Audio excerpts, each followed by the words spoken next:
The Green Coast, as it was known, along the beautiful shorelines of West Africa. Today it's officially called Liberia, a name given to it in 1847 by the free slaves who were relocated back to Africa. And as time progressed, they named themselves Amerigo-Liberians. It didn't take long before they wanted a country of their own. So they declared their independence and established a nation that reflected the country they left, the United States of America, even naming their capital city after 5th American President James Monroe, who sent aid to the free slaves. The flag is similar to the U.S. flag, with red and white stripes, one blue square, and one white star. Today we will explore past and present events that took place long ago that led to the Liberian Civil War. I will be joined by two survivors that will give us their stories of a very difficult time in African history, especially Liberia, as well as their own lives. Oh, creation bows to worship. Hallelujah, hallelujah, glory. Hello, my name is Lawrence Ratliff, and I'm joined today by two survivors of both civil wars, Dr. Say Kene and his wife, May Kene. Dr. Kene, being born in Liberia, as a child or even as a young man, did you have any idea that a civil war was coming? Yes, I really do. I believe that something was going to happen considering the way the indigenous people of the Republic of Liberia were treated by the Americo-Liberians as far as education, amenities, and all the good stuff was against them. And therefore, I knew that there were going to be uh, something such as war, just like we saw. Mrs. Kene, I understand that there was a coup in 1980, a military coup, and there were a group of women that had a lot to do with ending the Civil War, as well as the resignation of Charles Taylor. Were you a part of that group, and how does that make you feel that the women had to actually get the job done? Unfortunately, no, I wasn't part of the group.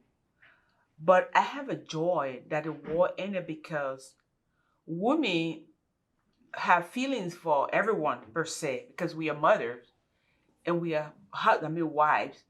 So when the war ended, it really pleased me, and I'm so happy about the women that got together to end this whole process because the war had delayed our children's social status.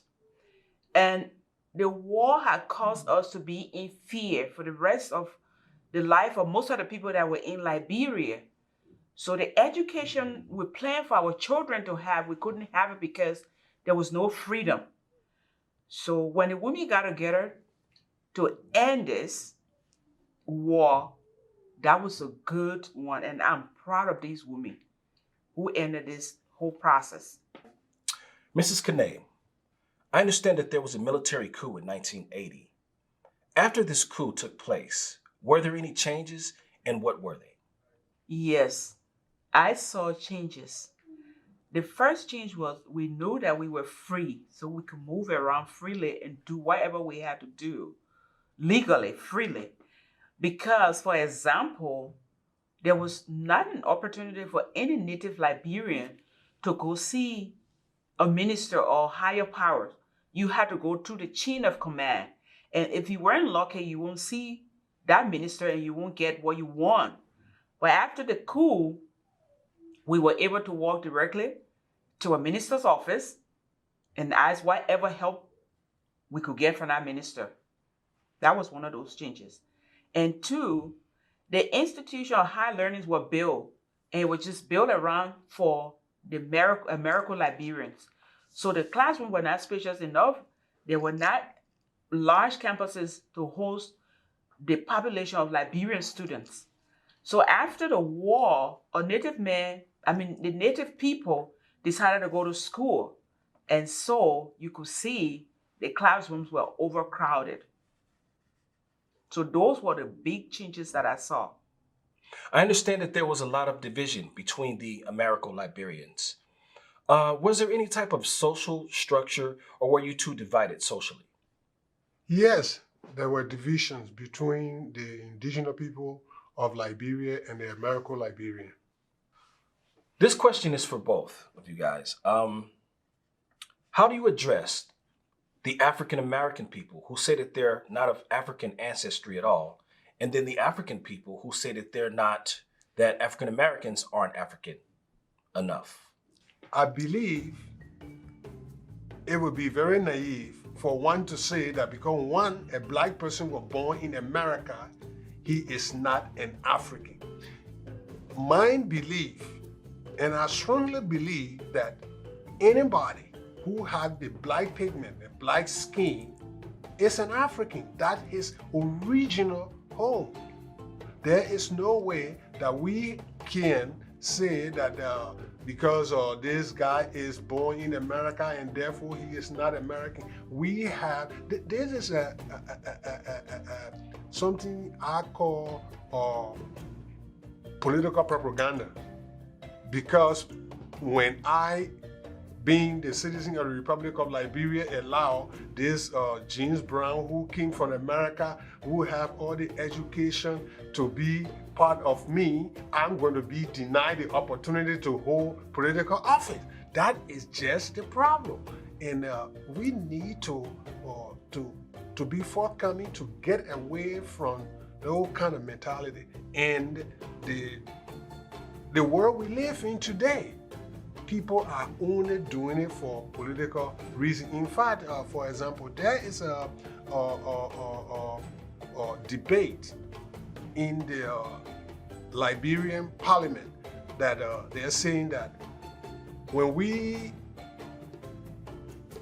from the United States of America go back to Liberia, those of us who become citizens of the United States of America go back to Liberia, we should not be allowed.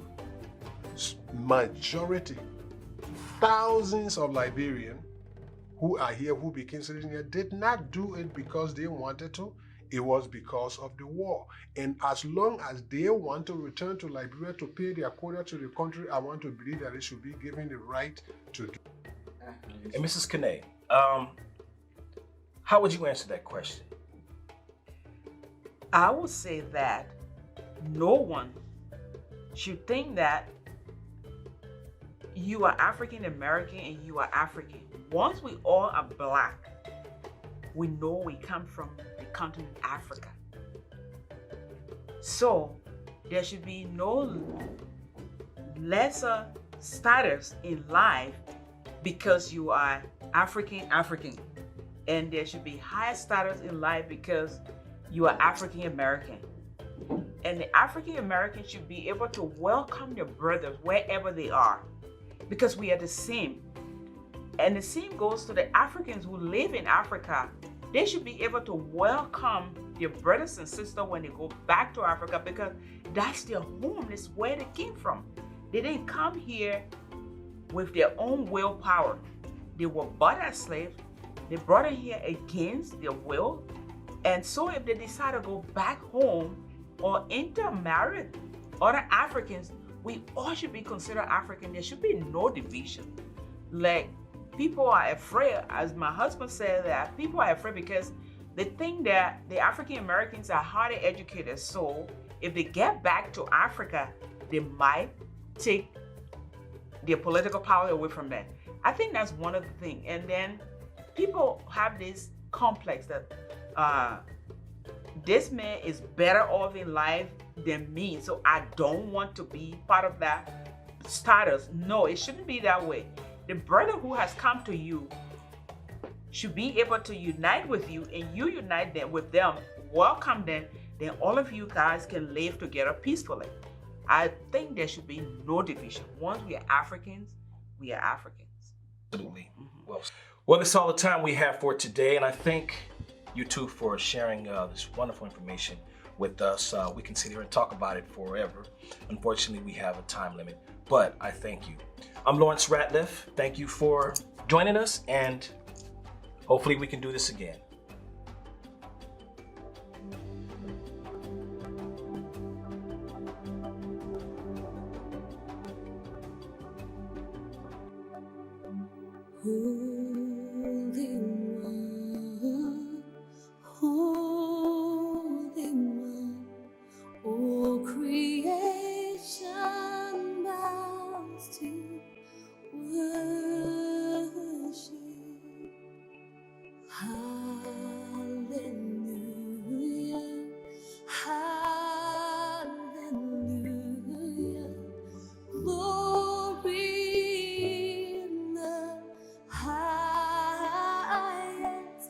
and I